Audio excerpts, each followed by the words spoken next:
देखो, और जो कर्मकांड है वो तुम्हारे पाप को मिटा सकता है, पर पाप की वृत्ति को नहीं मिटा सकता। पाप मिट जाना बात अलग है, पर पाप की वृत्ति मिट जाना बात अलग है। तो जितने भी साधन हैं वो तुम्हारे पाप को मिटाएंगे, पर भगवान के नाम के जप से तुम्हारी पाप की वृत्ति ही मिट जाएगी, पाप करने का स्वभाव ही खत्म हो जाएगा। इसलिए नाम जप में ज्यादा रुचि रखो, जैसे बन जाए वैसे नाम जप करो। नाम जप की बड़ी महिमा है। राम न सकहि नाम गुण गाई, भगवान स्वयं अपने नाम की महिमा नहीं गा सकते। अगर राम ने एक ताड़का को गति दी है तो भगवान के नाम ने कई ताड़काओं को गति दे दी। भगवान कृष्ण अगर एक पूतना को गति प्रदान करते हैं तो भगवान कृष्ण के नाम ने कई पूतनाओं को पवित्र कर दिया। भगवान स्वयं नाम की महिमा नहीं गा सकते। तो नाम जप में, और एक बात और सुन लो, नाम जप कोई पहली क्लास नहीं है। लोगों को लगता है वो भजन करने लगे, माला करने लगे तो इनकी भजन की क्रिया चालू हो गई। भगवान नाम जप भजन की सबसे आखिरी की क्लास है, या ये कहें कि पीएचडी है नाम पे। अगर नाम निकल रहा है तो तुमने भजन की पीएचडी कर ली है। अच्छा, हनुमान जी उच्च कोटि के भगत हैं, वो तो चाहते तो वेद मंत्र बोलते 24 घंटे, पर हनुमान जी क्या करते हैं बैठे बैठे? श्री राम जय राम जय जय राम, श्री राम जय राम जय जय राम। नारद बाबा उच्च कोटि के, या वो तो भगवान के ही अवतार हैं, वो तो चाहते तो शास्त्र पढ़ते, वेद पढ़ते, सूक्तियां बोलते, पर नारद जी के मुंह से कभी कुछ सुना नारायण नारायण के अलावा? सनकादिक ऋषि बद्री का आश्रम में बैठ करके 24 घंटे श्री हरि शरणम श्री हरि शरणम श्री हरि शरणम का कीर्तन करते रहते हैं। तो जो नाम जप की स्थिति है, जो नाम जप की स्थिति है, वो आखिरी क्लास है भजन की। अगर आपकी जिह्वा से नाम निकल रहा है तो समझ लेना बहुत बड़ी कृपा है। मैं आपको एक छोटी सी घटना बताऊं अपने जीवन की। मैं भोपाल में था एक यजमान के घर में, और जैसे ही कथा नहीं थी, सहज में मिलने गया था, तो जैसे ही मैं उनके घर पहुंचा तो वो तैयार हो रहे थे। हमने कहा जय जय प्रभु, कहां जा रहे हो? बोले महाराज जी एक बहुत बड़े संत आए हैं मानस भवन भोपाल में, चलोगे? अरे हमने कहा हमारा भाग्य है कि हमें संतों का दर्शन हो। हम भी चले गए। बड़ा वीआईपी कार्यक्रम था, उसमें तो बहुत बड़े अधिकारियों का प्रवेश था, हम तो जा ही नहीं पाते अगर उनके साथ में जाते तो। हाल में कार्यक्रम चल रहा था, लोग बता रहे थे महाराज जी की उम्र लगभग 150 से 220 के बीच में है, 150 से 200 साल के बीच में, बिल्कुल वृद्ध, पर चेहरे पे कलक तेज। वहां सब बड़े बड़े आईपीएस अधिकारी, डॉक्टर, इंजीनियर, वकील सब बैठे थे। उनमें अनपढ़ अकेले हम थे। महाराज जी से सब प्रश्न कर रहे थे, और जो जिस तरीके का प्रश्न कर रहा था महाराज जी उसी का जवाब दे रहे थे। जो भी उनसे प्रश्न करता, और महाराज जी ऐसा जवाब देते कि उसका समाधान हो जाता। अब जिनके साथ हम गए थे वो बड़े प्रतिष्ठित हैं वहां के, तो आगे की कुर्सी पे बैठे थे, तो हम भी बैठ गए। तो माइक चल रहा था, जिसको माइक मिलता वो प्रश्न करता खड़े होके। महाराज जी के एक दो परिकर माइक लेके घूम रहे थे, एक ने आके सीधा माइक हमें दे दिया। हमको तो पसीना आ गया।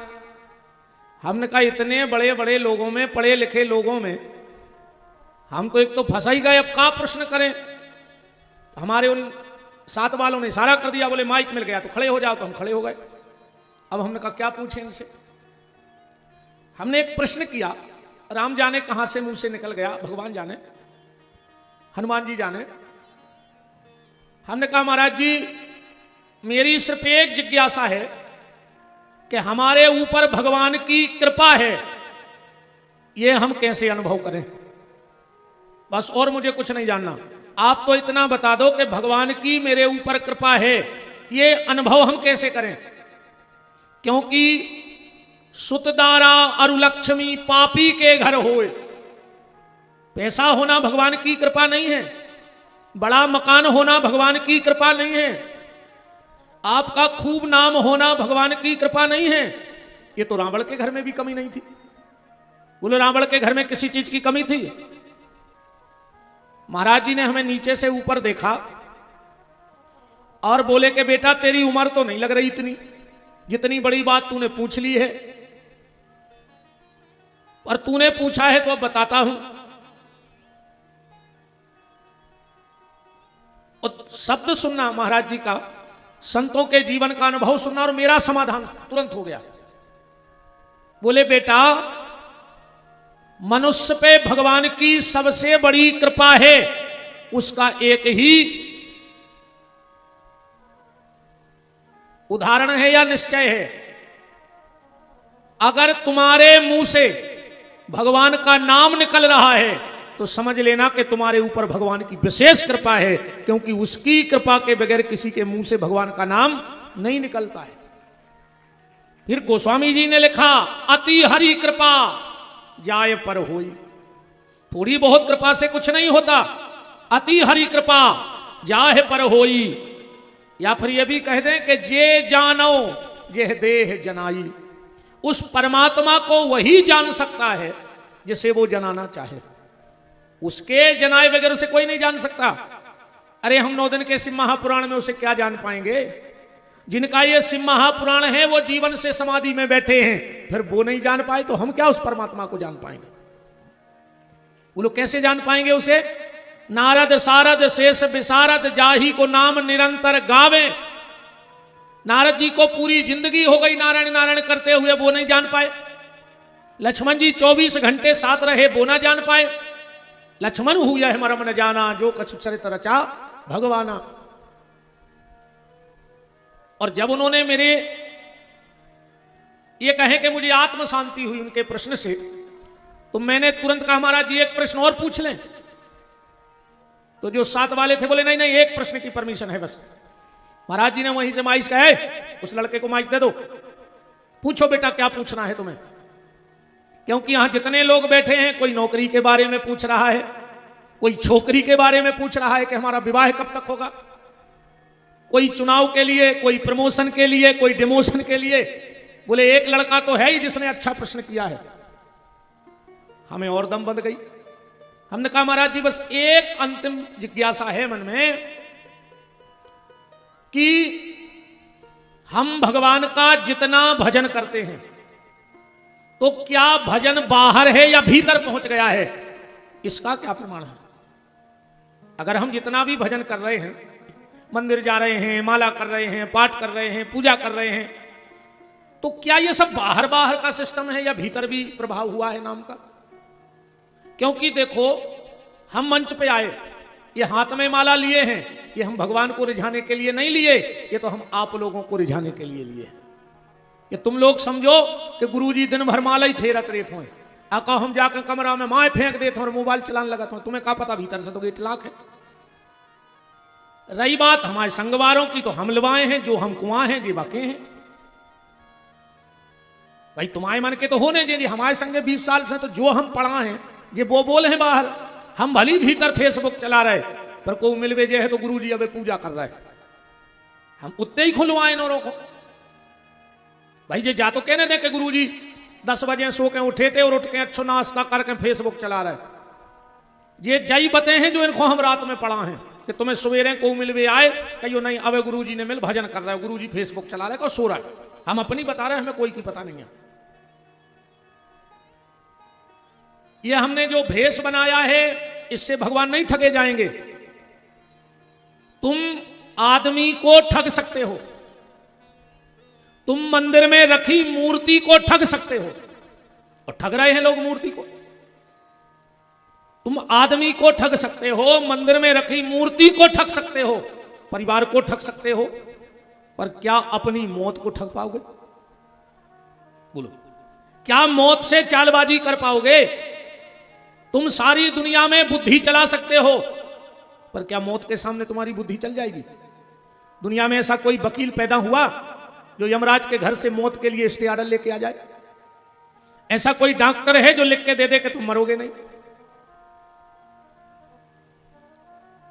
तो ये भेष भगवान को रिझाने के लिए नहीं है, ये तो आप लोगों को रिझाने के लिए है। आप लोगों को लगे कि गुरुजी बड़े सात्विक इंसान हैं, कपड़े भी नहीं पहनते, खाली अचला ओढ़ लेते हैं, खूब गटर माला पहने हैं, तो बहुत बड़े दिव्य संत कहा है।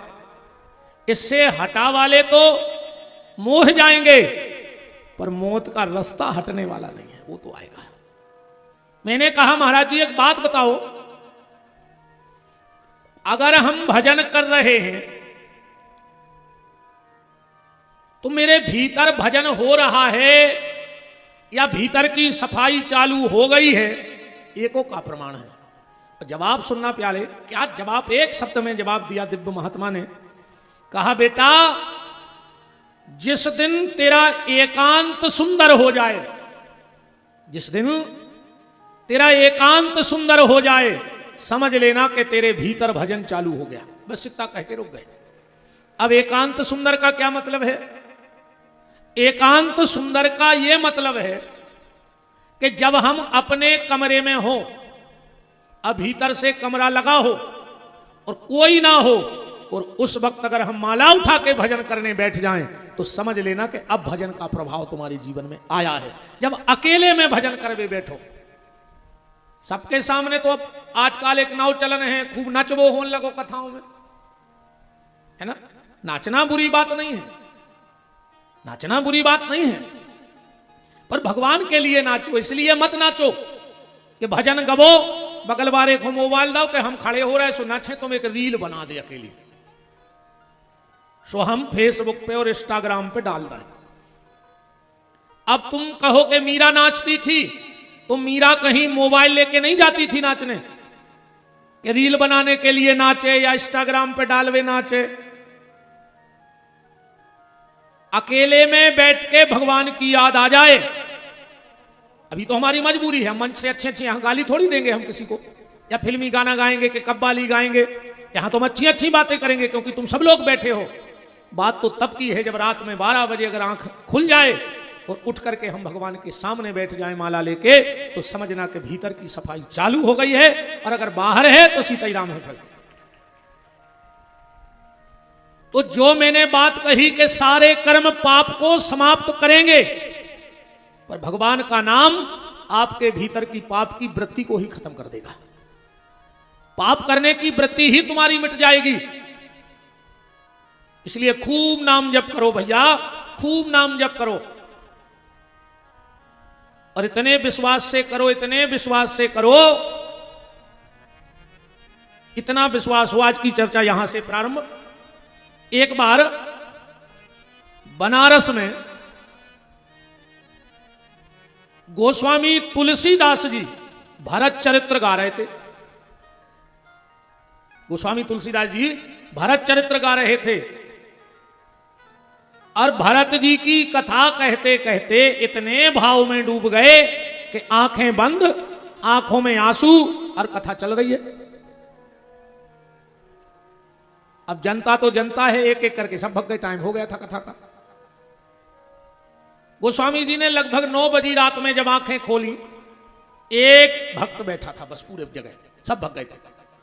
गोस्वामी जी ने कहा भैया जब सब भग गए तो तुम भी भग जाते। उसने कहा महाराज कथा इतनी अच्छी हो रही थी, इतनी अच्छी हो रही थी कि हम सब भूल गए, हमें होश ही नहीं रहा। और फिर भरत जी महाराज का चरित्र, ये मेरे लिए बहुत बड़े सौभाग्य एक मिल रहा है। छोटे मालक जी की कृपा कहें, माता पिता का आशीर्वाद कहें।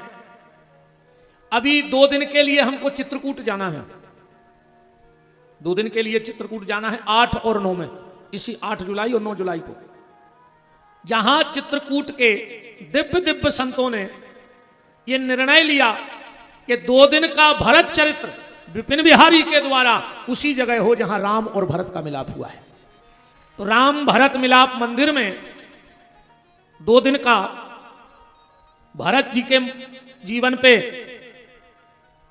उनके प्रेम में डूबने का सौभाग्य इस पापी शरीर को मिल रहा है। और गौरव इस बात का है कि वहां कथावाचकों की कमी थोड़ी है, पर सब संतों ने मिलकर ये निर्णय लिया कि 2 दिन इस पगला को बुलाओ, ये भरत जी की महिमा गाएगा।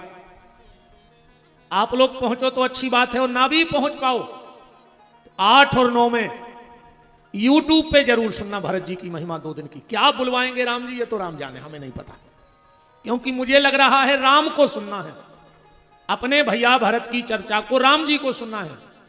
तो वहां ठीक 4 बजे से आप हमारे YouTube channel PT Vipin Bihari Das YouTube पे जाकर सर्च करना और उसको सब्सक्राइब कर लेना, तो रोज की कथा तो मिलेगी, पर सीधे राम भरत मंदिर चित्रकूट धाम से आपको 2 दिन का सुंदर सा भाव में डूबा हुआ भरत चरित्र सुनने को मिलने वाला है। गोस्वामी तुलसीदास जी उस व्यक्ति से बोले कोई दिक्कत नहीं, रुक जाओ। अरे वो बोलो महाराज एक दिक्कत बन गई, हमारा गांव है गंगा जी के उस पार और रात में नाव चलती नहीं। गोस्वामी जी बोले यहीं रुक जाओ, जो कुछ प्रसाद हम करेंगे जजमान कराएगा, तुम कर लेना, कल की कथा सुन के चले जाना। उसने कहा महाराज रुक जाएंगे, पर एक दिक्कत हो जाएगी। क्या दिक्कत? अगर हम यहां रुक गए तो मेरा मन घर चला जाएगा, न जाने बच्चे आए हैं कि नहीं आए, न जाने गैया को चारा डला है कि नहीं डला, न जाने किबाड़ लगे हैं कि नहीं लगे। और अगर मैं घर चला गया तो तन से घर के काम हो जाएंगे और मन आपकी कथा का चिंतन करता रहेगा। गोस्वामी जी समझ गए कि चेला उच्च कोटि का लगता है। बोले जाना जरूरी है? बोले हां। तो बोले जाओ एक तुलसी का पत्ता ले आओ, आज गंगा जी तुम्हें रास्ता देगी। वो व्यक्ति गया, एक तुलसी का पत्ता लाया, तुलसीदास जी ने उस पर कुछ लिख दिया और कहा मुट्ठी बंद कर लो, आज गंगा जी तुम्हें रास्ता दे देंगे। और जैसे ही वो भगत जगत गया, सच में दोनों तरफ की धार रुक गई, बीच में गली बन गई गंगा जी में। बीच गंगा में गया, उसने विचार किया कि आखिर गोस्वामी तुलसीदास जी ने ऐसो कौन सो फार्मूला बना लो कि नदिया की धार रुकन लगी। और जो मुट्ठी खोल के देखा तो तुलसी के पत्ते पे लिखा था राम। उसने विचार किया कि मैं तुलसी की का जस थराई, जो राम तो चंदन घोर के हम भी लिख सकते। और जो इतना मन में विचार आया, दोनों तरफ की धार इकट्ठी हो गई और वो डूबने लगा। अब चिल्लाया राम बचाओ, राम बचाओ, राम नहीं आए। पर जब बिल्कुल प्राणांत तो होने लगा, आखिरी बार चिल्लाया हे तुलसी के राम हमें बचा लो। भगवान ने उंगली पकड़ी और किनारे पे रख दिया। अब ये रात भर नहीं सो पाया कि राम कितने हैं। जब हम चिल्लाए कि राम बचाओ तो राम नहीं आए, और जब हमने कहा तुलसी के राम हमें बचा लो तो राम आ गए। सुबह पहली नाव में बैठा, गोस्वामी जी के चरणों में लिपट गया। बोले महाराज बताओ राम कितने हैं? बोले बेटा ये कैसा प्रश्न है, राम तो एक है। बोले नहीं नहीं, राम 2 हैं। जब मैंने कहा राम बचाओ तो आए नहीं, और मैंने कहा तुलसी के राम बचा लो तो आ गए। गोस्वामी जी की आंखों में आंसू की धार लग गई। बोले बेटा तुलसी तुलसी सब कहें और तुलसी बन की घास, तुलसी तुलसी सब कहें और तुलसी बन की घास, और जब ही राम तुलसी मिले सो बन गए तुलसीदास। हम तो बन की घास हते, राम ने हाथ लगा दो सो हम दास हो गए। बेटा राम तो एक है, बस भरोसे का फर्क है। तुझे अपने राम पे भरोसा नहीं है और मुझे मेरे राम पे पूरा भरोसा हो गया है। जितना अधिक तुम्हारा भरोसा होगा, भगवान उतने नजदीक है। भगवान उतने नजदीक हैं जितना तुम्हारा भरोसा है भगवान पे। एक पति पत्नी नाव में बैठे थे, नई नई शादी हुई थी, और जैसे ही बीच तालाब में नाव गई सागर में, और भयंकर तूफान आ गया।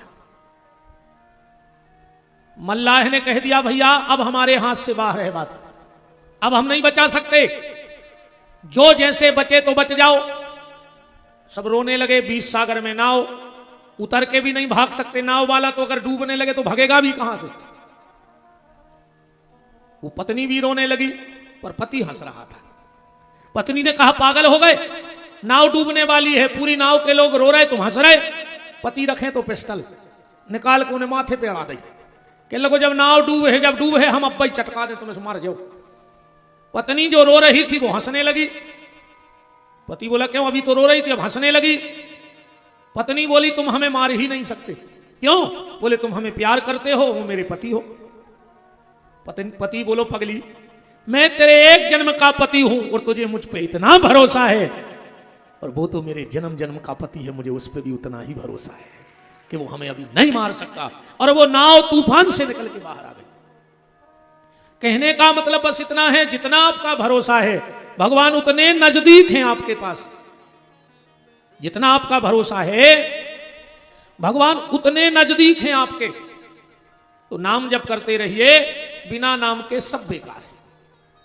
भगवान से कोई ना कोई रिश्ता बनाओ, भगवान से कोई ना कोई रिश्ता बनाओ, क्योंकि संसार के सच्चे रिश्ते भी झूठे हैं और भगवान से झूठा रिश्ता भी सच्चा है। अपना बना लो भगवान को, जो तुम्हें अच्छा लगे वो बन जाओ। भगवान कुछ भी बनने को तैयार है। अच्छा हटा वाले एक बात बताना, हटा में जिसके यहां 10-15 4 व्हीलर हो, 10-5 उसके घर में ड्राइवर लगे हो, खाली हटा का पैसे वाला हो, जिले में गिनती ना हो पर हटा में नंबर 1 पे हो, 10-15 ड्राइवर उसके घर में खुद लगे हो, और तुम कल उनके घर में जाके कहना कि सुनो हम आओ 2-3 दिन खुद ड्राइवर नहीं आ रहा हो, तुम हमारी गाड़ी चला दो, 1 हफ्ता गाड़ी चला दो, तुम खुद ड्राइवर लगे हो 20। क्या कहे वो तुमसे? अरे तुम्हारी इतनी औकात हो गई, हमारे घरे 20 ड्राइवर लगाए हम, अरे हम तुम्हारी गाड़ी चलाएं, हम तुम्हें खड़े खड़े खरीद लें हटा में, यही कहे के खाली हटा का मालिक हो। अब जरा जगत के मालिक की, चलो जगत को लम्बड़दार बांके बिहारी अर्जुन उसके घर में गया और बोले आप हमारे ड्राइवर बनोगे? भगवान बोले बना ले, हम ड्राइवर बनने को भी तैयार हैं। वो तुम्हारा ड्राइवर बनने को तैयार है। अच्छा दूसरी बात ये बताओ, कल को तुम्हारा बेटा 25 साल का तुम्हारा बेटा तुमसे कहे कि पापा पापा तुम ही बने रहो, हमें कोई दिक्कत नहीं है, पर कल से पूरे हटा के सामने हमसे पापा कहियो, ऐसा हो सकता? बोलो तुम अपने लड़का से पूरे हटा में पापा पापा कह सकते सबके सामने? नहीं कह सकते ना। पर महाराज मनु ने भगवान राम से कहा हे जगत के पिता राम, पिता तुम ही बने रहना, पर अगले अवतार में तुम हमसे पापा पापा कहना। भगवान ने कहा चलो तुम बाप बन जाओ, हम बाप बनाने को भी तैयार हैं। वो जगत का बाप होकर के, जगत का पिता होकर दशरथ को सबके सामने पिता पिता कह रहा है। रिश्ता बन जाए, बस सांचा रिश्ता जुड़ जाए परमात्मा से, समझ लेना कि जीवन धन्य हो गया। क्योंकि दुनिया के जितने रिश्ते हैं कोई रूठ जाएगा, कोई बीच में छूट जाएगा, कोई फूट जाएगा, पर परमात्मा से बनाया हुआ रिश्ता इस जन्म में रहेगा, और तुम्हें जितने जन्म मिलेंगे उतने जन्मों में वो रिश्ता तुम्हारा बना रहेगा परमात्मा से। इसलिए भगवान से कोई ना कोई रिश्ता बनाओ, जिसको जो अच्छा लगे वो रिश्ता बनाओ, पर भगवान को अपना बनाओ। दुनिया का बनकर देख लिया, अब तेरा बनना बाकी है। रिश्ता जोड़ दो। राजा हिमांचल ने कल आप कथा सुन रहे थे, भगवान शंकर से एक रिश्ता जोड़ लिया, एक रिश्ता जोड़ लिया, दामाद बना लिया भोलेनाथ को। राजा हिमांचल ने अपनी बेटी का कन्यादान भगवान शंकर को कर दिया। देवता विदाई ले लेकर के अपने धाम चले गए। आज माता मैना भगवान शंकर के पास जाकर के कहती हैं कि हे भोलेनाथ, आपसे मेरी एक प्रार्थना है। बोले क्या? कृपा निधे कृपां कृत्वा शिवाम साम पाल्यसी सहस्र दोषे पार्वत्याम आशुतोष क्षमस्यसि। हे भगवान भोलेनाथ, आपका नाम है आशुतोष और मेरी बेटी पार्वती में सहस्र दोष हैं, पर आप कृपा करके हमारी बेटी के दोषों को क्षमा कर देना, हमारी बेटी के दोष क्षमा कर देना। और यहां से बड़ी सुंदर शिक्षा माता पार्वती के लिए माता मैना दे रही हैं। देखो, पार्वती जी के लिए पाति व्रत धर्म की शिक्षा देने की कोई आवश्यकता नहीं थी, पर जो मैना ने पार्वती को शिक्षा दी है वो जगत की हर नारी के लिए अनुकरणीय है, जीवन में उतारनी चाहिए ये शिक्षा। क्या सुंदर बात कह रही हैं।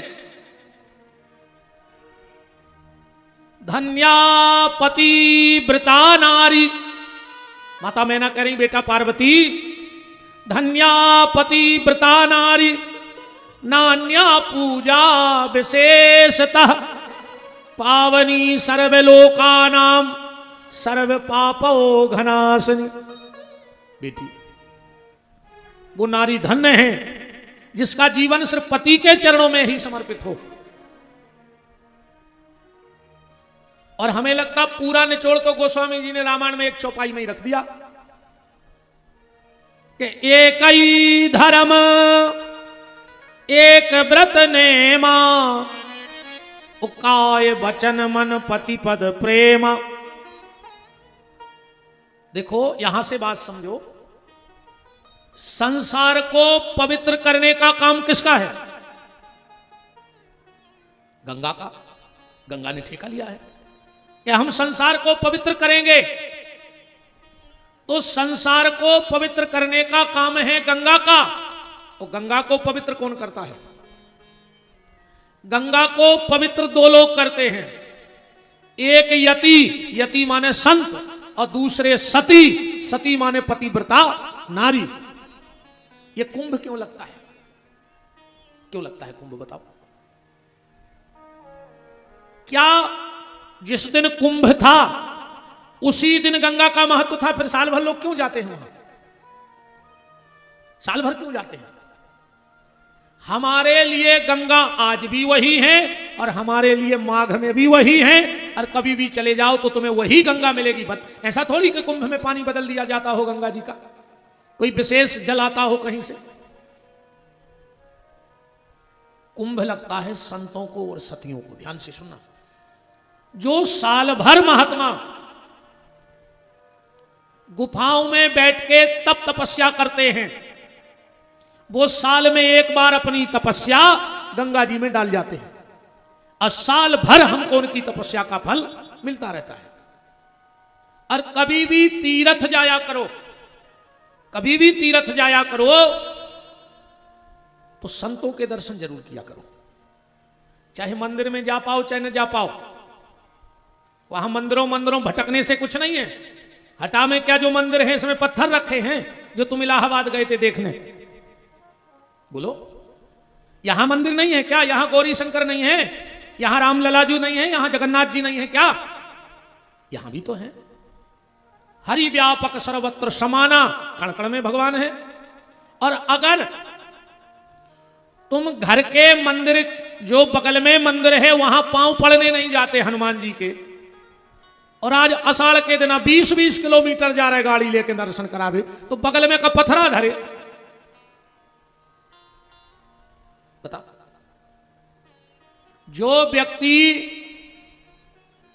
बगल के मंदिर नहीं जाता और बाहर दर्शन करने जाता है, वो खाली घूमने जाता है, दर्शन करने नहीं जाता है। वो तो घूमने गया है न, भगवान तो बगल में भी हैं। तो तीर्थ की महिमा इतनी क्यों है? तीर्थ की महिमा इसलिए इतनी है प्यारे, क्योंकि वहां संतों का दर्शन होता है, इसलिए तीर्थ की महिमा ज्यादा बढ़ जाती है। जब कभी भी कहीं जाया करो तो ये जरूर पता लगाया करो कि अगल बगल में कोई तपी तपस्वी महात्मा तो नहीं रहता है, उनके चरण छूने जरूर जाओ तीर्थों में, उनके चरण स्पर्श करने जरूर जाओ। राम को तो संसार को जो पवित्र करे उसका नाम है गंगा, और गंगा को भी जो पवित्र करे उसका नाम है यति और सती। पतिव्रता नारी जब गंगा में अपना चरण डालती है तो गंगा नाचने लगती है। गंगा से पूछा एक बार कि दुनिया के पापी आउत हैं, तुम में स्नान करत हैं और अपने पाप छोड़ के चले जाते तो तुम्हारे लगा तो ढेर लगा हुई है। गंगा बोली नहीं नहीं, मेरे पास कोई पाप शेष नहीं बचता। कहां कर देती हो? बोले जिस दिन कोई पतिव्रता नारी या कोई संत अपना चरण मेरे जल में डालता है तो उसी समय मेरे सारे पाप नष्ट हो जाते हैं। ये देश सतियों का है, ये देश संतों का है, ये देश सूरों का है, वीरों का है। 3 इस देश का मुकुट है, सती, संत और सूर। आप लोगों ने एक वो दोहा सुना होगा कि 3 लजाते देश को कपटी कायर क्रूर और 3 सजाते देश को सती, संत और सूर। सुना है कि नहीं सुना? सुना होगा, ये बड़ा प्रचलित दोहा है। अब कभी आपने विचार किया कि इस दोहे में वो कौन सी सती है जिसका नाम लिखा है? कोई तो सती रही होगी जब तो ये दोहा बना। वो संत कौन है जिसको इस दोहे में जोड़ दिया गया, और वो सूरमा कौन है जिसका नाम इस दोहे में लिखा है? आओ जरा इस बात को समझो आज कि वो कौन सती है, कौन संत है और कौन सा सूरमा है। एक गांव में एक भगत जी रहते, ध्यान से सुनिए बात। एक गांव में एक भगत जी थे, भजन में बहुत धनी थे पर धन में बिल्कुल निर्धन थे। भजन में बहुत धनी थे पर धन में बिल्कुल निर्धन थे। पत्नी बड़ी पतिव्रता थी। एक दिन उस गांव के लोग तीर्थ को जा रहे थे तो गांव की बैठक हुई। सबने कहा चलो अपन गांव के मिलके मेला बना के चलिए तीर्थ को। एक जनों ने कहा यार ओखो भी लेवा चलो। वो बोलो भैया हमारी नैया गुंजाइश पैसा देवे की। अच्छे लोग थे उस गांव के। सब बोले कि जब मान के चलो 2-2 हजार लग रहा है, अपन 100 और मिला ले गांव भर के मनो ये खुलेवा चलो। सबने कहा यार कुछ दिक्कत नहीं है यार, 70 72 चलो। उससे कहा तुम चलोगे? वो बोलो सुनो, हम अकेले नहीं जे, हम अपनी पत्नी को लेवा जे। अगर 2 ही जनों को किराओ गांव के दे सको तो हम चल रहे, हम अकेले नहीं जे। उसको बड़ा स्नेह करते थे गांव के लोग। बोले चलो और सही, 2 ही पति पत्नी को खर्च उठा ले अपन। दौड़ करके वो घर गया, पत्नी से बोला देखो तो हमारा गांव तो देवताओं का गांव है, कितने प्यारे लोग हैं, हम लोगों की गुंजाइश नहीं है, फिर भी अपन 2 ही पति पत्नी को खर्चा उठावे तैयार हैं गांव के लोग।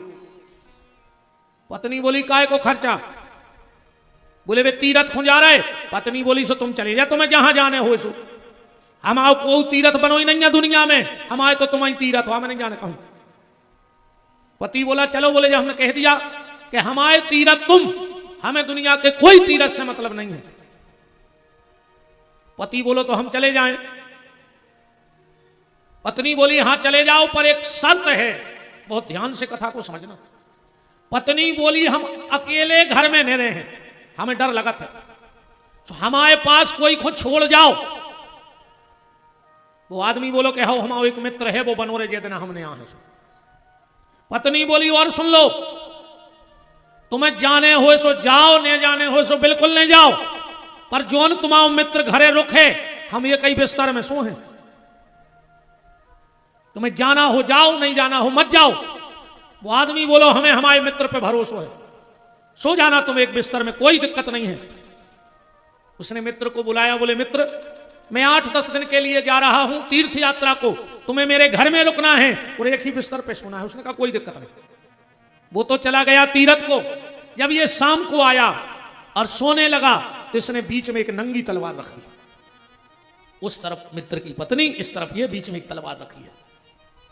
8-10 दिन निकल गए, पर जिस दिन उसके मित्र को आना था उसी रात में स्वप्न में, नींद में इस मित्र का हाथ उसकी पत्नी को छू गया।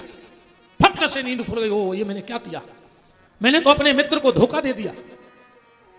उसने कितना विश्वास मेरे ऊपर किया और मैंने उसकी पत्नी को छू लिया, भले नींद में छुआ पर अपराध तो मैंने किया है। और बड़ी तलवार उठाई और वो हाथ में मारी और यहां से वो हाथ कट के नीचे गिर गया। पूरे कमरे में खून ही खून हो गया, पूरे कमरे में खून भर गया। मित्र तड़प रहा है, पत्नी सो रही है। और सुबह सुबह वो तीरथ को जो मित्र गया था वो लौट के आया, देखा कि पूरे कमरे में खून भरा है, हाथ अलग पड़ा है और ये अंतिम सांस ले रहा है। दौड़ कर आया, गोदी में उठा लिया, मित्र ये क्या है? वो बोलो दोस्त हमको मित्र मत कहो, हम गद्दार हैं, हम धोखेबाज हैं, हम तुम्हारे विश्वास पे खरे नहीं उतर पाए, मुझे मित्र कहलाने का कोई अधिकार नहीं है। और इतना कहा और उसके प्राण निकल गए। इसने कहा धन्य रे मित्र, अरे नींद में हाथ लगेगा तो हमारी पत्नी हो तो पता नहीं, तो हमें को बता दो, पर धन्य रे ऐसा मित्र, अरे इन्हें गले से लगाओ और यही के प्राण निकल गए। जब सुबह पत्नी उठी, देखा कि पति मरा पड़ा है, उसने पत्नी ने पति के पांव पकड़े और सिर रखा चरणों में और कहा जब आप ही नहीं रहे तो हम यहां रह के क्या करेंगे, और पत्नी के प्राण निकल गए। ये है वो तीन। अब कभी आप सती सत्ता के चबूतरा देखियो, देखे हो अगर जी ने न देखे हो तो गौर करियो। सती सत्ता के चबूतरा देखियो, वो में दो पुतरियां सी बनी रहे थे पथरा में, और बीच में एक कटे हाथ को चिन्ह रहे थे। देखियो ने देखो हो तो जहां भी सती सत्ता के चिटका हुआ है, एक बीच में हाथ कटा है और एक पुतरा पुतरिया वो पथरा पे बने रहे। ये बे यहां प्यारी सती सत्ता, वो कटा हुआ हाथ उस मित्र का है और वो पति पत्नी की मूर्तियां उसमें बनी होती हैं। ये इतिहास है यहां के, आप पढ़ो तो संसार को जो पवित्र करे उसका नाम गंगा, और गंगा को जो पवित्र कर दे वो पतिव्रता नारी। हमारे भारत की माताओं का गौरव। एक बार हमारे भारत का एक बेटा, एक लाल, एक सपूत विदेश में बैठा था, नाम था स्वामी विवेकानंद। बड़ी सभा हो रही थी, पुरानी बात, एक अंग्रेज ने कहा कि तुम्हारे भारत की नारी कुछ नहीं जानती, जन्म लेती है, कंडे बनाती है, गोबर फेंकती है, मां बाप जहां जिसके गले से बांधते विवाह कर लेती है, बच्चे पैदा करती है और मर जाती है। यह भारत की महिलाओं का इतिहास है। हमारे यहां की देखो, अंग्रेज बोला चंद्रमा पे घर बना चुकी, चंद्रमा तक पहुंच चुकी, पहले की बात है, अब तो हमारे यहां से भी सब, पर यह पहले की बात है। तो भारत के उस बेटे का खून खोल गया। बोले अंग्रेज, बोलने से पहले सोच ले कि तू क्या बोल रहा है। बोले क्या? बोले तूने क्या कहा कि तुम्हारे यहां की लेडी चंद्रमा पर पहुंच गई और हमारे यहां की माताएं गोबर फेंक रही। तो सुन, सबसे पहले तो नाम को फर्क देखो, तुम्हारे यहां माताओं को लेडी कहा जाता है और हमारी सनातन संस्कृति में इनको देवी कहा जाता है। पहले तो नाम का फर्क देखो। इनमें 200-500 देवी बैठी हुई हैं, कमला देवी, विमला देवी, फलानी देवी, ढिकानी देवी, है ना। और रही बात चंद्रमा पे घर बनाने की, तो सुनो, तुम्हारे यहां की लेडी चंद्रमा पे घर बना के आई है, पर हमारे यहां की देवियां कंडे भी बनाती हैं, पानी भी भरती हैं, माता पिता का सम्मान रहे इसलिए उनके अनुरूप विवाह भी करती हैं, वंश वेल बढ़े, बच्चे भी पैदा करती हैं। पर अगर हमारी ये माताएं अपनी पे आ जाएं तो यमराज को दरवाजों खुलवा के वो सावित्री सत्यवान के प्राण भी वापस ले आई थी। जो गौरव है हमारे की माताओं, यमराज के दरवाजे खुलवा दे हमारे की माताओं ने। एक बार किसी अंग्रेज ने एक बात कही कि हमारे यहां देखो जब पति पत्नी रोड पे चलते हैं तो हाथ पकड़ के चलते हैं, अब तुम लोग घिसे पिटे कल्चर वाले दूर दूर चलते हो, अपने तो जैसे पति पत्नी घूम भी रहे हैं तो मर्यादा में घूम है, और अंग्रेज हाथ पकड़ के निगत है अपनी पत्नी को। पर भारत के भी कम नहीं है रे। बोले हम बता रहे वे काया करते हैं, सो काय से होते भरोसा नहीं है, कहूँ हाथ छोड़ दो तो दूसरों कभी पकड़ लिया जाए, इसमें भी पकड़ ही फिर कहूँ हम छोड़ रहे तो दूसरों पकड़ ले। और हमारे यहां जिसको देवताओं को साक्षी मानकर हमारी बहन बेटियां जिसको एक बार पति स्वीकार कर लेती हैं तो मरते दम तक छोड़ती नहीं है। ये हमारे यहां का गौरव है साहब। तो यति और सती ये गंगा को भी पवित्र करती हैं। धन्या पति व्रता नारी नान्या पूजा विशेषतः। धन्य है पतिव्रता नारी। माता मैना कह रही हैं, मैना कह रही हैं कि बेटा पार्वती, वो पातिव्रत धर्म की ही ताकत थी कि ब्रह्मा विष्णु महेश को पलने में झुला दिया। झुलाया था कि नहीं झुलाया था? पल्ला में झुला दो, बाल बच्चे बना के। अनसुईया कछु पूजा पाठ नहीं करती, ये तो अकेले पति की सेवा करती। और पति की सेवा का बड़ा फल है साहब, बड़ा फल है। अब कुछ बातें बता रही हैं मैना अपनी बिटिया को कि पतिव्रता नारी के क्या गुण होते हैं। सबसे पहला, पत्युर्नाम न गृहीयात कदाचन पतिव्रता।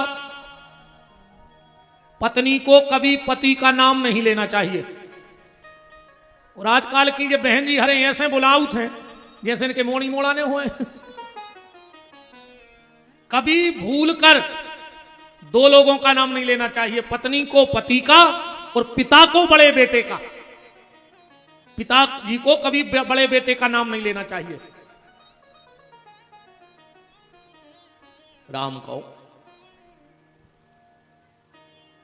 यहां लिखा है, भुंजये भुक्ते प्रियौ पात्यौ पातिव्रत परायणा। जब पति भोजन कर लेवे तो पत्नी को भोजन करो चाहिए। मतलब आजकल तो ऐसी लोग घर के लगी है, कहूं दो ही आदमी नौकरी और करत भाई, फिर देखो तुम मजा आओ घर पर। हाओ मैडम खाना बना रही थी, पति देव जूतों पे पालस कर रहे थे, दो ही खुआ फंस जाने। सो भीतर से आवाज आई कि खाना बना रही हूं शायद, खाना बना रही हूं शायद, मुझको समय मिले ना। ओ बाबूजी चप्पल पे मेरी हाथ मार दो देना। वो तो हमारी चप्पल धारी दो बरसों पर मार दे, फ्री हो जा। राम को राम। जब पति भोजन कर ले तो पत्नी को भोजन करना चाहिए। पति का कभी नाम नहीं लेना चाहिए, यह बड़ा अपराध है। पति की आज्ञा के बिना ना गच्छते तीर्थ यात्रा वै पता ज्ञान बिना क्वचित। पति की आज्ञा के बिना कोनो तीर्थ होने जाओ चज्जे कोई फल नहीं है। पति की आज्ञा के बिना कोई व्रत उपास न करो चाहिए। पहले पति को बता दो आज मेरा फला फला व्रत है, उससे आज्ञा ले लो। तीर्थानी तुया नारी पति पादो दुकंपते। जिस पत्नी ने जीवन में एक बार, देखो बिल्कुल श्लोक नजर में आ गया, जिस पत्नी ने जीवन में एक बार पति के चरण धोके चरणामृत ले लो, वो के सारे तीर्थ हो गए दुनिया के। कौन तीर्थ नहीं बचो। पर जा तो हम बहुत बड़ी बात आके गए कि पति को चरणामृत बे पांव नहीं परोचना है घर वाले के। हम तो कहते तुम्हारा उठा दे हाथ को परत रोज घरे।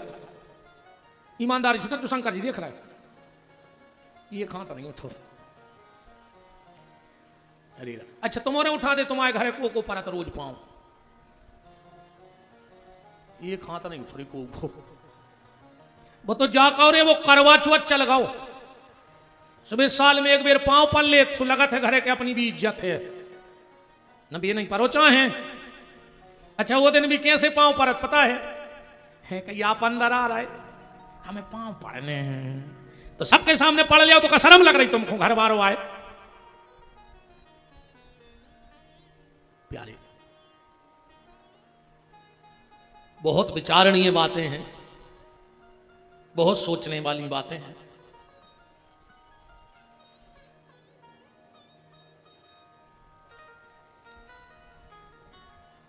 कुर्यात् पत्न्यानुज्ञाता नोपवास व्रतादिकम अन्यथा तत्फलम नास्ति, बिना पति की आज्ञा के व्रत उपवास न करें। हमारे बहुत ही स्नेही और वास्तव में बिल्कुल संतही स्वभाव पूर्व सांसद, पूर्व मंत्री डॉक्टर श्री रामकृष्ण कुशमरिया जी बाबा जी, जैसे नाव बाबा हैं ऐसा ही बाबा हैं, उपस्थित हैं। उनका बहुत बहुत मान भगवान की इस मंगलमयी चर्चा में है।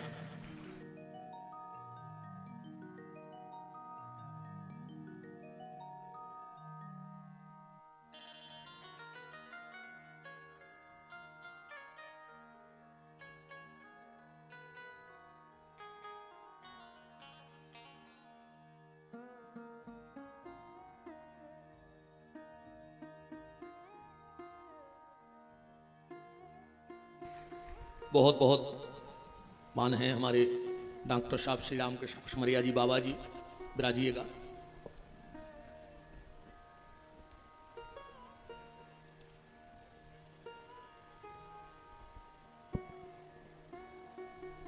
माता मैना कह रही हैं कि बेटा पार्वती, उत्त्यक्त्वा प्रदत्या नारौ क्रोध तत्परा शर्मा जायते ग्रामे श्रृंगली निर्जने बने।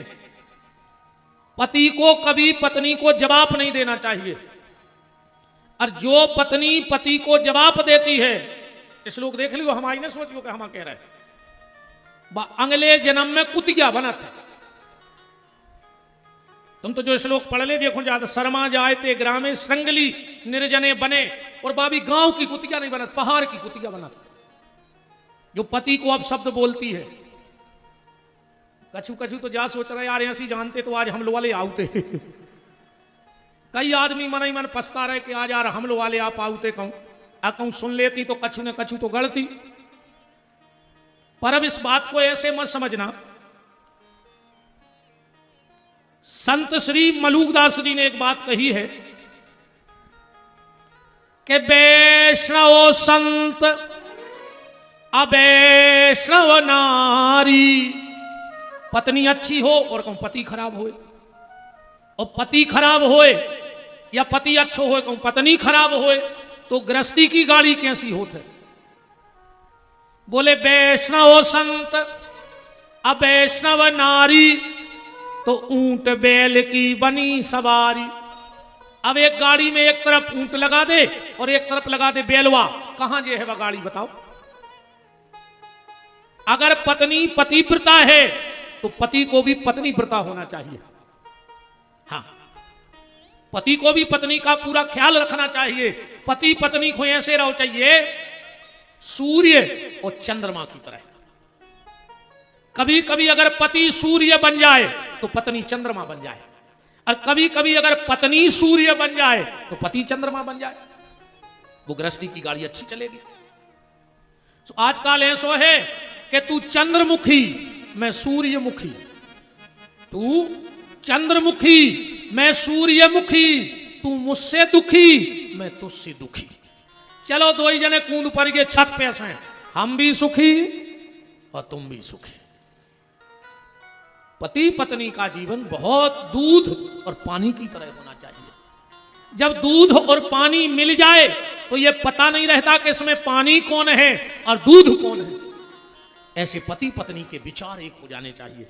पर अगर दूध और पानी में एक बूंदा खटाई गिर जाए तो न दूध काम का रहेगा न पानी काम का रहेगा। इसलिए पति पत्नी के बीच में अगर थोड़ी सी संशय की खटाई गिर गई, पति पत्नी के बीच में अगर थोड़ी सी संशय की खटाई गिर गई तो दाम्पत्य जीवन बेकार। देखो पति पत्नी को यहां सुराव चंचे, एक पति पत्नी में भयंकर झगड़ा होगा, भयंकर झगड़ा भाव। पति ने लाख हक सुनाई पत्नी को, पत्नी बिल्कुल आग बबूला, फन फना गई गुस्सा में, कमरा में गई, अलमारी खोली और सूटकेस जमान लगी। पति समझ गया कि आज तो हमने कछु ज्यादा कह दी, अब अगर कछु और कह रहे तो जब भाग जाए, अब तो पेट्रोल को काम कर रहे। बात तो गुस्सा में अलमारी खोल के सूटकेस जमान लगी। पति गौ बगल में अपनी अलमारी खोल के वो अपने कपड़ा जमान लगा। पत्नी से कुछ नहीं कही। पत्नी ने देखा तुम क्या कर रहे हो ये। पति बोलो और तुम कहां जा रहे? पत्नी बोली 1 मिनट नहीं रहे तुम्हारे घर में, मायके जा रहे। पति बोलो हम भी ससुराल जा रहे। बच्चा भी लगे हैं हफ्ता से कि पापा चलो मामा के, तो अब तुम जा ही नहीं वही गाड़ी में, हम बैठ जाए। मेरी पत्नी को वहां से आओ, कहने लगी बस तुम्हारी यही अदा तो मेरी जान ले लेती है। झगड़ा खत्म। ऐसे पति पत्नी को होना चाहिए।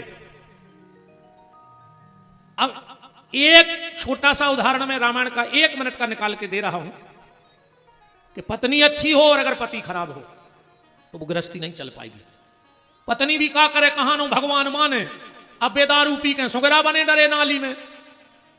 अब तुम कहो कि भगवान मानो, मैंने तो एक काम करी को ज्यादा पी के आवे उसके बाद लगा के बाघ उठी दी पीछे का रहा में कि हफ्ता घर ही डरो रे पलका पे, तो कोई बता पे है कि हमें लोग आई ने मारो। अच्छी तुम तो दबा के रीढ़ की हड्डी भर ने टूटे, ऐसी मारी को घुटी अच्छी को खुचरा फेंके और पी लिया, मर जा। तुम दारू पी रहे गारी बेचारी जे बेने सुने, 7 पेरी की जे सुने, बे पेट काट काट के पैसा जूरत मोनी मोड़ो पड़े हैं उन्ना लत्ता लिया, तुम गए सो पगुआ पी के कुत्तों हाई खुचरत भी फिर गए। हर जगह माताओं की गलती नहीं है। कछ माता हमसे कह रही थी कितना आदमों की कहती आज हमने कही हाँ सही है 5-6 दिन होगा ये कई जगह हम सीधे लगे हैं, तो हमने कही आज तना ना भी देख ले क्या गलती है बताओ इन माताओं की। ईमानदारी से देखना प्यारे, अगर तुम्हें बुखार आ जाए, तुम्हारा सिर दर्द हो, ये बेचारी रात भर पलका के तो बैठी ने तकिया कर, बार बार पट्टी रखें, दवाई की पूछें, पांव दबे हैं। और ईमानदारी बताओ अगर जे बीमार हो जाए तो तुम्हें जा पूछवे को टेम नहीं है कि काय दवाई ले आंदा, ज्यादा हो जो सुझाव के हाउ नाटक या कर रही तुम्हें यहां है कछु। एक बार अगर पति पत्नी से प्रेम से पूछ ले कि हम दवाई ला दें, चलो डॉक्टर के दिखा दें, तो आधी बीमारी तो इनकी तुरंत दूर हो जाएगी। पर पति कभी नहीं पूछता, और पत्नी रात भर ने सो, और तुम तई कुंभकर्ण घाई डरे रहे चाहे कि तुम बेचारी तड़फत रहे, कलथत रहे, पीड़ा सेत रहे, पर तुम एक बार नहीं पूछ सकत जा बात है ना। राम कहो देखो भैया, तुम्हें अगर कोई तकलीफ होगी तो तुम्हारी घर में मां है, तुम्हारे पिताजी हैं, तुम्हारा भैया है, तुम्हारी बहन है, पर अगर पत्नी को तकलीफ होगी तो उसके लिए तो सिर्फ घर में तुम हो कि नहीं हो, सिर्फ तुम हो। पूछ लिया करो कभी कभी, वो तुम्हारे लिए सब छोड़ के आ गई, तुमने जो कहा उसने माना, उसने तुम्हारी मां को मां माना, तुम्हारे पिता को पिता माना, तुम्हारी बहन को ननद माना, तुम्हारे भाई को बेटा माना, देवर माना, तुम्हारी बुआ को बुआ माना, तुम्हारी मौसी को, उसका तो कोई रिश्ता है नहीं कि है, शादी ना होती तो काय की बुआ बुआ काय की मौसी, पर पति का रिश्ता है इसलिए वो निभा रही है। तो उसके लिए अकेले तुम हो परिवार में, इसलिए कभी कभी अपनी पत्नी देखो, जब घर में बहू आती है ना तो पूरा मोहल्ला रिश्तेदार पूछते हैं काले आई है, TV, cooler, fridge, washing machine, gold, चांदी, सोफा सेट, ये सबने पूछा कि बहू क्या लाई है, पर किसी ने ये नहीं पूछा कि वो तुम्हारे लिए क्या क्या छोड़ के आई है। वो माँ छोड़ के आ गई, प्राणों से प्यारे पापा छोड़ के आ गई, भैया, सखी, सहेली, पुतरियां, किताब, सब कुछ छोड़ के आ गई, फिर भी लोग कहते हैं कि बहू क्या लाई है। पत्नी बहुत अच्छे मार्ग पे हो, अच्छा चलो भैया निवेदन है, अब हमने इतनी तारीफ करी है तो तना आज तो बनत है, तुम्हारा कौ गड़ी हो तना बहुत तो तना आगे घूम खिसक आओ, पीछे बहुत माताएं खड़ी हैं बन नहीं रही, तो तना पुरुष वर्ग खिसक आओ, सरक आओ, अपनी घर की तो बउएं बिटियां आए, अपनी तो मताई हरे आए, तना सरक आओ। वैसे कछु नहीं जितने जने खड़ी रही में सू चुनाव में खड़ी हो जाते नहीं हो जाते, कछु नहीं फिर भी बना ले, अपनी माताएं बहनें आए, हमारी बेटियां आए, हाँ तना सरक आओ।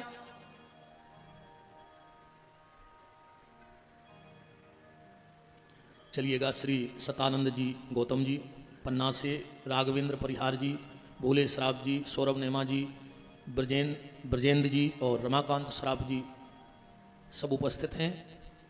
भाई अनिमेश जी और सोमेश जी और चौरसिया परिवार की तरफ से आप सबका खूब खूब मान भगवान की मंगलमयी चर्चा में है।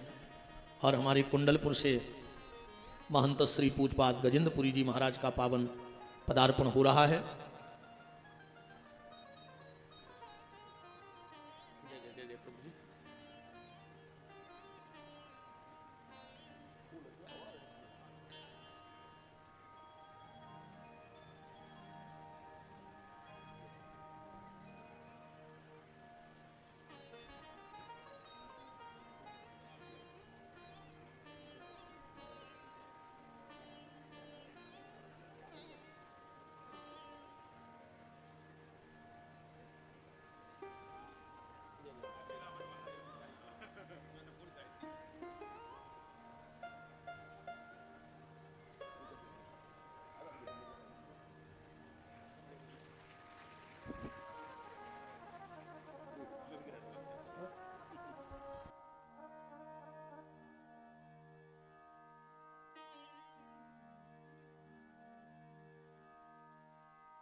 चलो भैया शीघ्रता करो, कथा में व्यवधान न हो गए।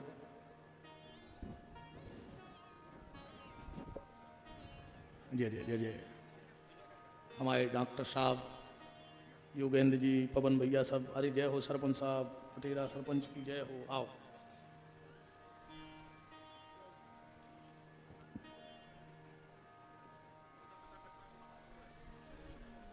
एक छोटा सा बालक है हमारे चौरसिया जी, कह रहे हैं महाराज जी इतनी अच्छी कथा कर रहे हो कि मम्मी पापा को जय खबर नहीं आ कि हम बाल बच्चे सोई लुआ के आए थे। तो ये बेटा है, आप टीवी की स्क्रीन पे भी देख सकते हैं, फोकस कर दो भैया कैमरा वाले।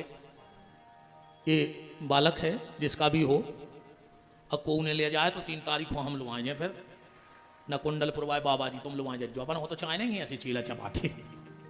अब अगर आखिर को उन्हें ले जाए तो हमारे तो छोड़ दियो, बाबा बना ले अभी अपनी फौज बढ़े।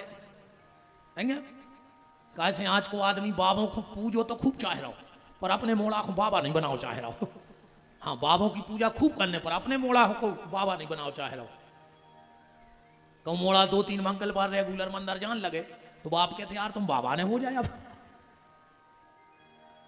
3 ही तरफ बाबा हैं, इतने कुंडलपुर बाय बाबा, इतने सकोर बाय बाबा, इतने सागर बाय बाबा, 3 ही त्रिकोण बनाए हैं। बोलो वृंदावन बिहारी लाल की। चर्चा आपसे हम निवेदन कर रहे थे कि पति और पत्नी जब दोनों धर्म के मार्ग पर चलेंगे तो वो गृहस्थी बहुत अच्छी चलेगी।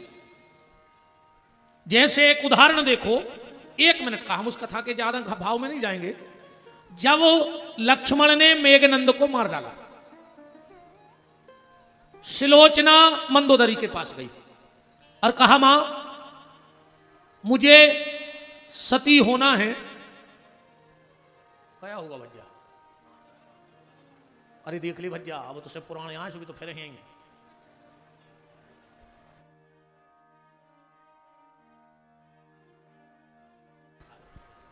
भैया श्री प्रवीण चौरसिया जी तक अगर हमारी आवाज पहुंच रही हो तो हाँ, नाग देवता बस में कर ली भैया, तुम्हारी देवता हमरों के भी आए, पर तुम्हारों को ज्यादा अधिकार है, हैं? तुम्हारों की मान जे भैया जल्दी, ज्यादा हड़बड़ाओ मत। प्रवीण भैया जहां भी हो पकड़ लो।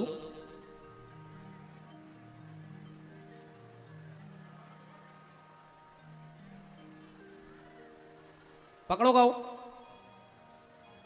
अरे झूठी झूठी तो कहते दत्ता ना जी और दौड़ लगा दे।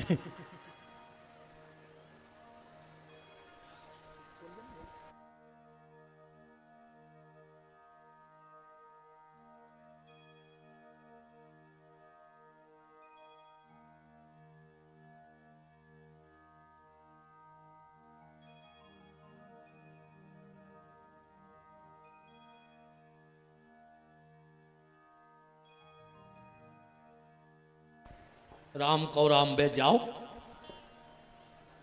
पकड़ लो। सीता ही राम, चलो तो सीताराम बैठ जाओ, ब्राज जाओ। सब जने कथा को भाव भंग न हुए।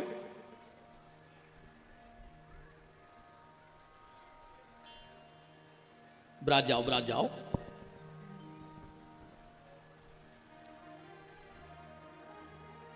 शिलोचना मंदोदरी के पास गई। हाँ वो बता दे, पकड़ो को अब्दुल्ला जमा फेंक दे। अब सब निश्चिंत होकर बैठ जाओ।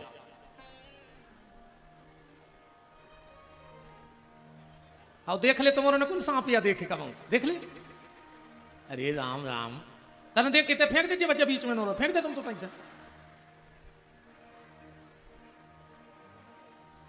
ऐसे सब ठाड़ी होकर दिख रहे जैसे सांप ने देखी हो तुम्हारों ने। आज को सांप नन्या खतरनाक, ये तो आदमी खतरनाक है। पहले नाग पंचमी को जब सांप आत तो अपन दक्षिणा डारवे जाते सो डर लगत तो वो सपेरो का कहते तो मालक डराओ ने हमने जोंदना पकड़ो तो एक वो जहर को दांत तोड़ के फेंक दो तो एक वो डर खत्म होगा जाई कहते तो। जब बुद्धि काम नहीं कर रही कि सांप को दांत को जहर तोड़ दे सो सांप को डर खत्म, आदमी को कौन स्वंग काट के फेंक दिए। जिसमें आदमी को डर खत्म हो जाए। उस सांप के अकेले दांत में जहर है, अपने रोम रोम में जहर है। भरो जितने बैठे हो, ठिकानो नहीं है कौन हो कहां कवे काट दो, है भरोसो। आज के कुत्ता पे भरोसा करो जा सकत है, पर आदमी पे भरोसा नहीं करो जा सकता। अबे तुम्हें कुत्ता को रोटी डालियो 4 दिन रेगुलर, वो 1 हफ्ता तुम्हारे दरवाजे में भौंक भी आ है, बिल्कुल रोटी न डालियो। और आज के आदमी को 1 साल रेगुलर खुआओ और 1 दिन अकेले चाय की पूछ वो भूल जाइयो, वो बाहर जाके कहे कि चाय की नहीं पूछी, घमंड होगा। मन का कुत्तों से खराब हो रहे। एक और है गाओ, चलो बाबा एक तुम ले जाए, एक हम ले जाए।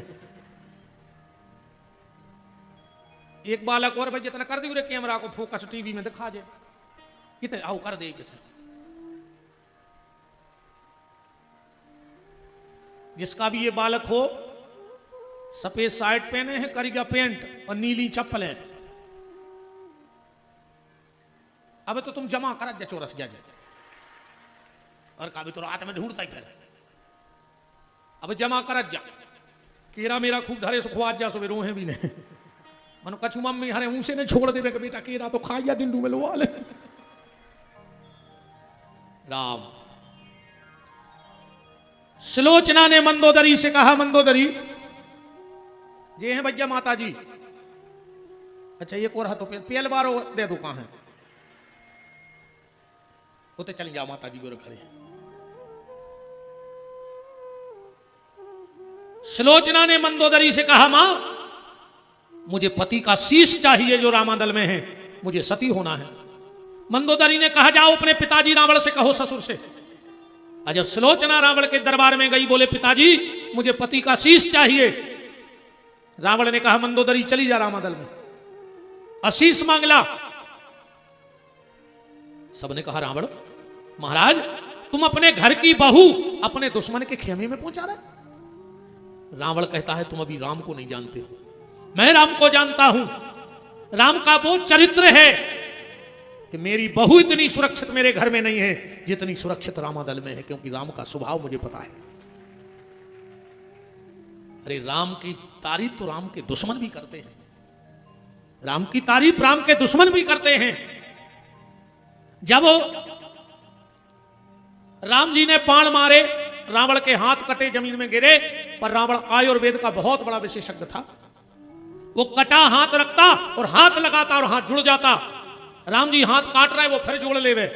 एक आदमी ने रावण से कही, करे रावण तुम जे कटे कटाए हाथ उठा उठा जोड़ रहे हो, एक काम ने कर ले। बोले का? बोले जुड़े जुड़ाए हाथ एक बार राम जी के सामने ने जोड़ ले, सो सब झंझट ही खत्म हो जाए। कटे हाथ जोड़ने से अच्छा है कि जुड़े जुड़ाए हाथ भगवान के सामने जोड़ लो। बात सिर्फ हम पति पत्नी की कर रहे ना, नहीं जा रहे ना, हम घुसता ही रामायण में, अपन तो लौट के आओ। सुलोचना रामादल में गई और राम जी से क्या कह रही है कि रघुबर देरी ने करो और दे दे मस्तक हमें पति को, लेके संग मरो। रघुबर देरी ने करो, रघुबर देरी ने करो, दे दे मस्तक हमें पति को, लेके संग मरो। राम जी ने कहा, तुम कौन हो? पुत्र बधू रावण की कहिए, मेघनंद की नारी। पुत्र बधू रावण की कहिए, मेघनंद की नारी। कटो शीस मोए पति को दे दे, मांगू अवध बिहारी। कटो शीस मोए पति को दे दे, मांगू अवध बिहारी। शीस चरणों में धरो, दे दे मस्तक हमें पति को, लेके संग मरो। रघुबर देरी ने करो, रघुबर देरी ने करो, दे दे मस्तक हमें पति को, लेके संग मरो।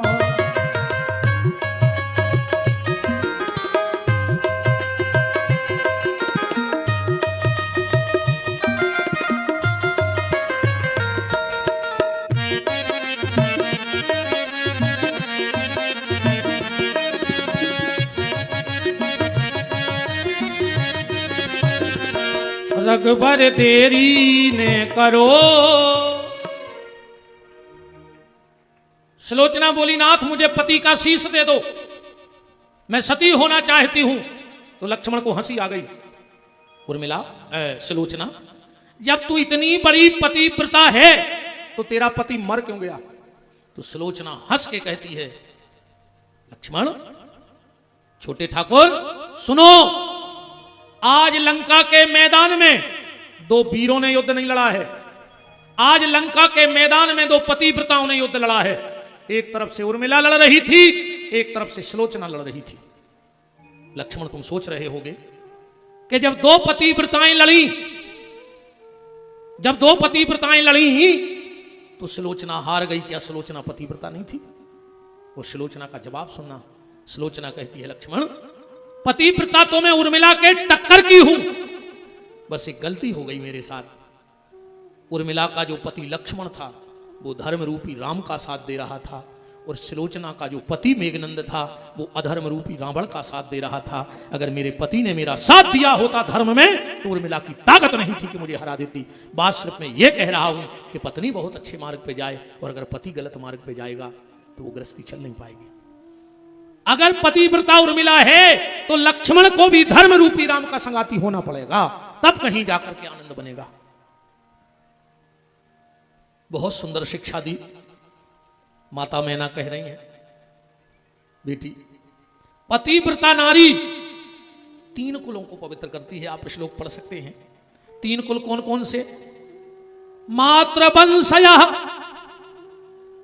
एक पतिव्रता नारी माता के वंश को भगवान के धाम भेजती है, मन ममे और पक्ष को। मातृवंशयः पितृवंशयः, पति के वंश को, और पितृवंशयः पिता के वंश को। अगर एक पतिव्रता नारी हो जाए तो 3 कुल वाले भगवान के धाम को जाते हैं। मातृवंशया पितृवंशया। देखो, अगर बेटा होगा तो मरने के बाद तुम्हें पानी देगा, माने स्वर्ग मिल जाएगा तुम्हें। पर अगर बेटी अच्छी निकल गई तो वो तुम्हें जीते जी वैकुंठ दे देगी। जिस दिन तुम हरे मंडप में बैठकर अपनी बेटी का कन्यादान करोगे, उसी दिन तुम्हारी बेटी तुम्हारे लिए वैकुंठ के दरवाजे खोल देती है। जिसने कन्यादान किया है उसे वैकुंठ मिलेगा। पर अगर बेटा अच्छा निकला तो स्वर्ग देगा, बहू अच्छी निकली और बेटा अच्छा निकला तो स्वर्ग देगा, बेटी अच्छी निकली तो वैकुंठ देगी। और अगर घर की बहू अच्छी निकल जाए तो न तुम्हें स्वर्ग जावे की जरूरत आए, न वैकुंठ जावे की जरूरत आए। अगर तुम सूखी टपरिया में रह रहे हो तो वह तुम्हें स्वर्ग की सुख भुगवा दे, अगर बहू अच्छी निकल जाए घर की। अन्ना तुमने कितना बड़ी बिल्डिंगें बना ली हो, कम बहू ने न करके भाबू का न कर पाओ तो तुम्हें नरक जावे की भी जरूरत नहीं है। कितनी बड़ी कोठी बना ले, वो कोठी में नरक भगवा दे तुमको। और बहू अच्छी न कर जाए तो टपरिया में स्वर्ग दिखा देगा, अन्ना नरक जावे की भी जरूरत नहीं है। बहुत उदाहरण दिए, गांधारी का, पद्मावती का, सत्यवान का, बहुत से उदाहरण हैं। अब वो समय आ रहा है जो हर माता पिता के जीवन में आता है। गौरी मैया की विदाई का समय आ रहा है, और माता पिता के जीवन में सबसे बड़ा कष्ट होता है बेटी की विदाई।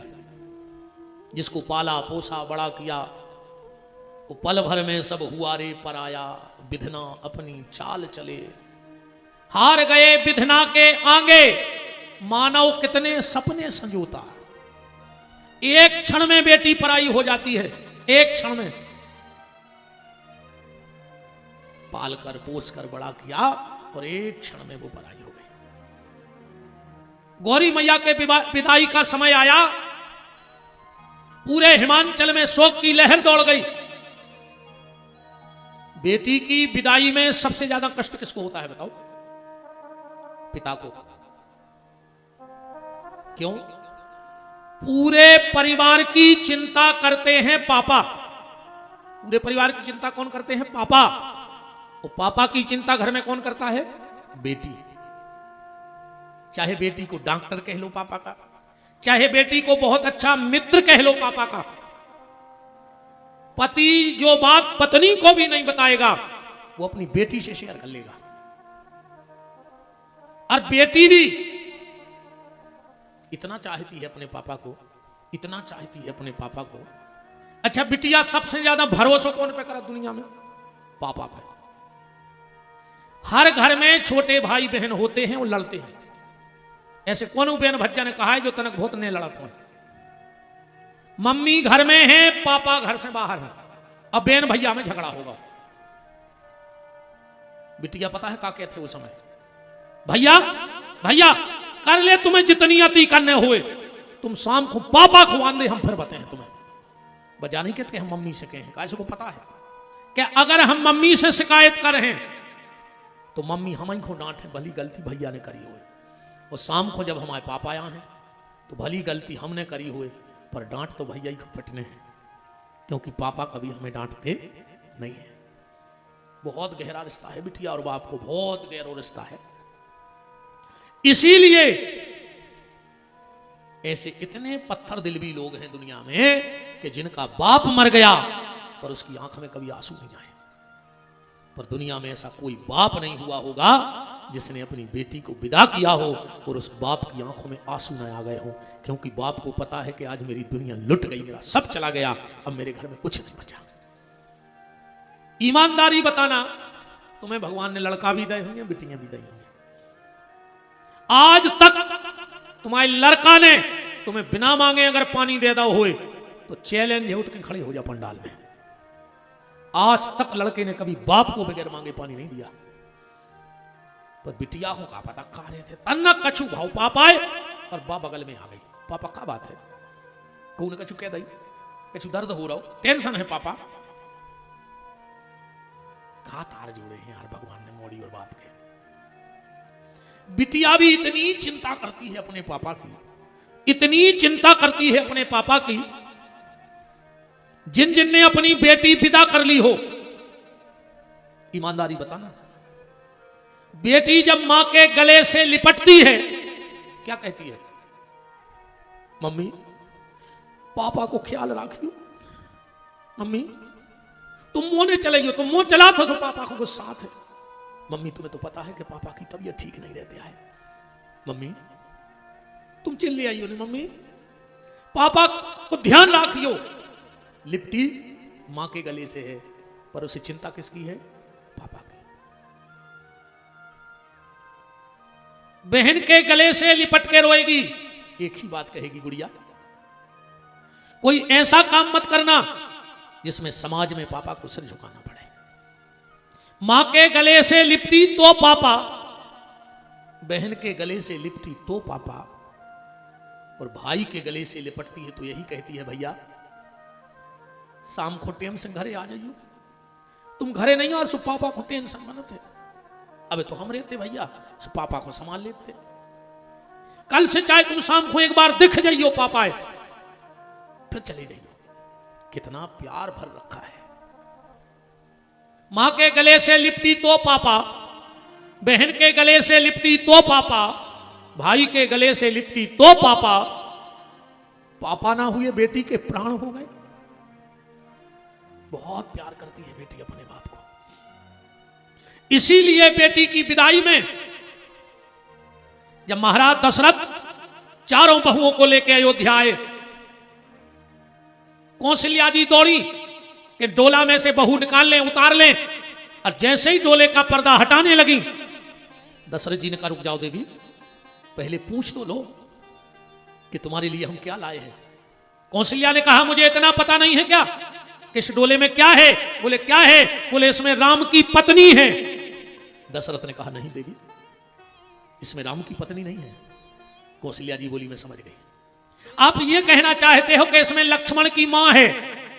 इस लक्ष्मण ने तुरंत बहू को मां बना लिया होगा। दशरथ जी बोले नहीं देवी, लक्ष्मण की मां भी नहीं है। कौशल्या जी बोली हम समझ गए, आप जा कह रहे हो कि मैं भारत की भाभी बैठी है।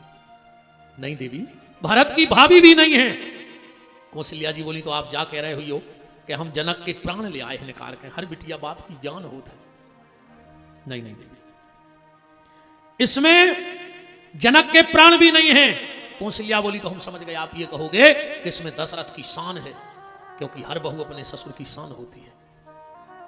दशरथ ने कहा नहीं देवी, इसमें दशरथ की शान भी नहीं है।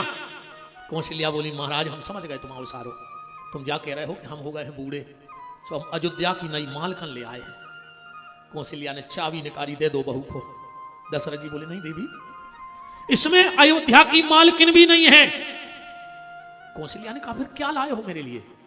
जब राम की पत्नी नहीं है, लक्ष्मण की मां नहीं है, भरत की भाभी नहीं है, जनक के प्राण नहीं है, दशरथ की शान नहीं है, अयोध्या की नई मालकिन नहीं है, तो क्या लाए हो मेरे लिए? और दशरथ जी एक खंबा पकड़ के महिलाओं की तरह रोने लगे। कौशल्या ने कहा नाथ, अयोध्या पे इतनी विपत्तियां आई, पर मैंने कभी आपकी आंख में आंसू नहीं देखे और आज आप रो रहे हो। दशरथ जी बोले कौशल्या, तू मेरे आंसू को नहीं जान सकती। भैया हरो बिल्कुल नहीं बतिया जो हमारा निवेदन है ना, फिर पंडाल के बाहर बमक जाओ 1 मिनट में। काश हम विरह की कथा में बिल्कुल शांति चाहत, चाहे हमारे बाय हो चाहे को हो, जो नया बने सो बाद में बना लीजिए आध घंटा बाद।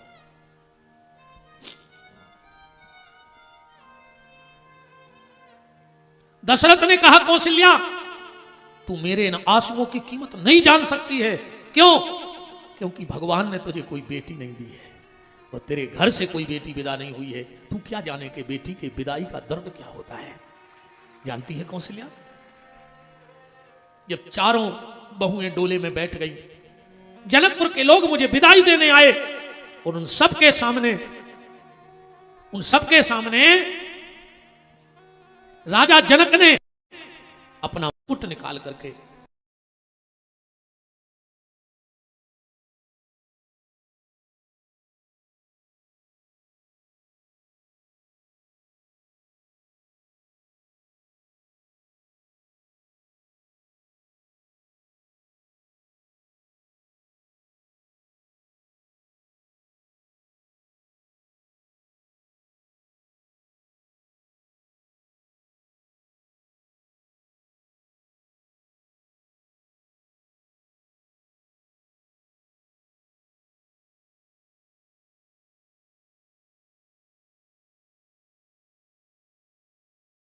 मुझे बुला करके वो दंड डबल करके दे देना, मैं उप तक नहीं करूंगा, पर मेरी सीता से कुछ मत कहना, मैंने बहुत नाजों से पाला है इसको।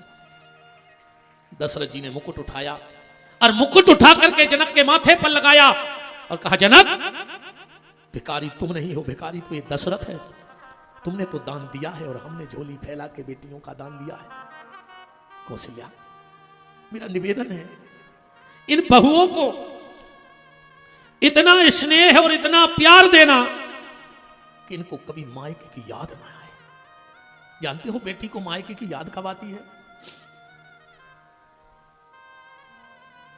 पापा की याद कब आती है ससुराल में, और मम्मी की याद कब आती है? हमारे बुंदेलखंड के बहुत मशहूर और अब तो पूरे देश में जिनका बोलबाला है, ऐसे मेरे बहुत स्नेही भैया श्री जित्तू खरे बादल जी उपस्थित हैं। उनका बहुत बहुत मान है चौरसिया परिवार में। जानते हो बेटी की याद कब आती है? बेटी को पापा की याद कब आती है ससुराल में, और मां की याद कब आती है? पापा की याद तब आती है बेटी को जब ससुराल में उसे कोई डांटता है। उसे याद आती है काश यहां मेरे पापा होते। मम्मी जब घर में बिटिया को डांटती है और बेटी तुरंत पापा के पास जाती है, देखो पापा, मम्मी सवेरे से उठी अब चेचे करने लगी, समझाओ पापा मम्मी को। पापा गले से लगा के कहते तुम तो जाना तो कि वह पागल हो गई है, दिन भर काम कराते तो चिड़चिड़ाएगा ही है, अपन पागलों की बातों में लगता ही नहीं है। और बिटिया खुश हो गई। पर जब ससुराल में पति डांटता है, सास डांटती है, ननद लड़ती है, तो बेटी कमरे में जाके तकिया में मुंह छुपा के रोती है कि काश अगर आज पापा होते तो मेरे सिर पे हाथ फेर देते कि बेटा हम इन पागलों की बातों में पड़ने वाले नहीं हैं। और मां की याद कब आती है बेटी को ससुराल में? जब पूरे घर को खाना खिला देती है, जो कुछ बचता है बर्तन में लेके बैठती है, एक कौर उठाती है और आंख में आंसू गिरने लगते हैं। आज अगर मेरी मां यहां होती तो सबसे पहले 2 रोटी मुझे खिला देती डांट करके कि रोटी खाओ बाद में कुछ करना। रोटी खाते वक्त उसे मां की याद आती है, जब कोई डांटता है तो पिता की याद आती है। बहुत गहरा रिश्ता है पिता और पुत्री का प्यारे, बहुत गहरा रिश्ता है। जब बेटी की विदा हो जाती है, शादी हो जाती है और बाप अपनी बेटी के घर जाता है ससुराल, तो बाप ये नहीं देखता है कि बेटी ने कितना महंगा कपड़ा पहना है, इसको जेवर कहां गया। दो चीजों पे पिता का ध्यान होता है। पापा को 4 बजे उठने की आदत है। पापा बिटिया के घर में उठ के टहल रहे थे, जब तक का देख रहे हैं पापा कि हमारी पुतरिया तुलसी को जल चढ़ा रही है। बाप को करो जो हुकत है कि इतनी सियानी कब हो गई। घर में 10 बजे सो के उठती और आके कहती देखो पापा आज छुट्टी हती और मम्मी ने जगा दो हमें सवेरे से। घर में 10 बजे सो के उठने वाली ससुराल में 4 बजे जल चढ़ा रही है। पापा ने पूछी बेटा तुम? पापा आज लेट हो गए उठने में, पापा आज लेट हो गए। उस पिता के कलेजे से पूछो कि उस पिता पे क्या बीतती होगी। पापा ने देखा घड़ी के 2 बज गए, सबको रोटी खिला रही है पर इसने कौर नहीं खाया। बेटा तुम्हें नहीं खाना? बस पापा मम्मी और खा ले फिर खाते हैं। उस बाप का कलेजा ऊँगता है कि घर में अगर भैया 2 बिस्किट ले लेता था तो पूरे घर को सिर पे उठा लेती थी। देखो पापा भैया ने मेरा बिस्किट का पैकेट ले लिया और आज 2 बजे तक भूखी घूम रही है घर में।